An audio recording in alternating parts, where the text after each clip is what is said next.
ভাই আমি তো পান খাই না, আর এইসব কোন ধরনের কোশ্চেন করতেছেন এখানে?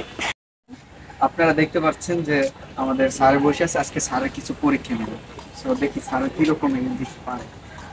আসসালামু আলাইকুম। ওয়ালাইকুম আসসালাম। ভালো আছেন? আলহামদুলিল্লাহ।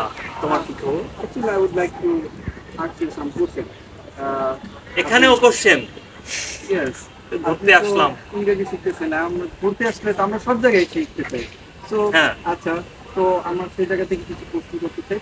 আচ্ছা, পান ইংরেজি কি? ভাই আমি তো পান খাই না, আর এইসব কোন ধরনের কোশ্চেন করতেছেন এখানে? আরে ভাই, আপনি পান খান না তাতে কি হয়েছে?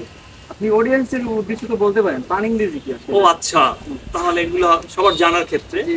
আচ্ছা, পান ইংলিশ হচ্ছে বেটেল লিফ। বেটেল লিফ মানে হচ্ছে পান। ওকে, সুপার ইংরেজি কি? আবার সুপারিও বলতে হবে। জি। সুপারি ইংলিশ হচ্ছে বেটেল নাট। বেটেল নাট মানে হচ্ছে সুপারি। ওকে, তাহলে চুন ইংরেজি কি? ও, তাহলে চুন বা বাদ থাকবে কেন, চুন বলে দেই। চুন ইংলিশ হচ্ছে লাইমস্টোন। লাইমস্টোন মানে হচ্ছে চুন। ওকে, আর এরকম ভিডিও পেতে আপনারা সাবস্ক্রাইব করুন আমাদের Alif English academy channel. So no more today, আল্লাহ আল্লাহ হাফেজ। হাফেজ।